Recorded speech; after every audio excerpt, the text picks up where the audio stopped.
mau hidup tenang, jangan terlalu banyak tahu cerita orang. Ambil itu sebagai kaidah. Kenapa orang hidup sekarang banyak galau? Kenapa hidup kakek nenek kita dulu damai? Salah satunya itu. Salah satunya kakek nenek kita tak terlalu banyak tahu cerita manusia. Mereka sibuk dengan sawah ladang, mereka sibuk dengan peternakan, mereka sibuk dengan urusan mereka di kampung mereka. Ada anak, istri, keluarga, habis sampai di situ. Apa yang terjadi di kota sebelah mereka tidak tahu, apa yang terjadi di pulau seberang mereka tidak tahu, karena radio saja susah, apalagi TV tidak ada waktu itu. Betul. Sehingga hidup mereka hanya sekitar kampung informasinya. Apalagi subuh sudah keluar rumah, pergi ke masjid, pulang dari masjid makan pisang goreng plus ketan, tambah teh manis atau kopi. Setelah itu berangkat ke sawah bekerja atau ke ladang bekerja, makan di ladang, sholat di ladang, balik-balik asar, kemudian pergi sholat zuhur. Setelah pulang dari sholat zuhur, di sanalah bercengkrama keluarga sampai dekat waktu maghrib. Waktu maghrib pergi ke masjid, di masjid sampai isya, pulang isya tidur. Akhirnya hidup mereka tenang. Tak tahu kabar presiden, tak tahu kabar Luna Maya, tak tahu berita tentang James Bond, tak tahu berita tentang Ronaldo, tak tahu berita tentang Messi. Tak ada yang tahu. Apalagi harta mereka, tidak tahu mereka. Ronaldo hartanya berapa sekarang, mobilnya apa sekarang, tidak tahu. Akhirnya hidup mereka itu tenang.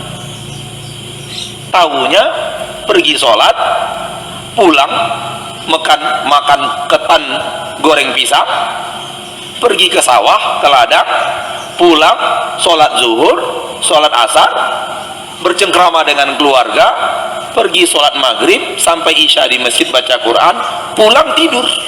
Itulah taunya mereka. Akhirnya hidup mereka damai.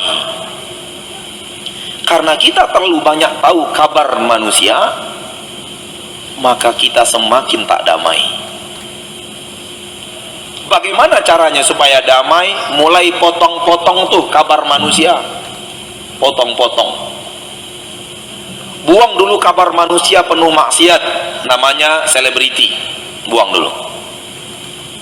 Ini kabar manusia penuh maksiat, tak perlu kita tahu apa yang terjadi pada mereka. Mau cerai, mau gadai, mau dipenjara, dia mau berurusan dengan polisi, mau mengadu ini, mengadu itu, mau dizolimi, mau menuntut, mau somasi, jangan mau tahu dengan kabar mereka. Ini manusia-manusia penuh dosa dan maksiat, nggak ada artinya kita tahu pekerjaan mereka. Ini bercerai, ini kawin cerai, ini nikah lagi, ini selingkuh, jangan mau tahu, biarkan mereka dalam kehidupan mereka. Tak ada gunanya. Orang-orang seperti itu tidak pernah berharga dalam hidup kita, dan tak pernah memberikan satu manfaat dalam hidup kita. Untuk apa kita tahu berita mereka? Kalau itu sudah kita lakukan, itu sudah belasan acara televisi tak bisa lagi kita tonton.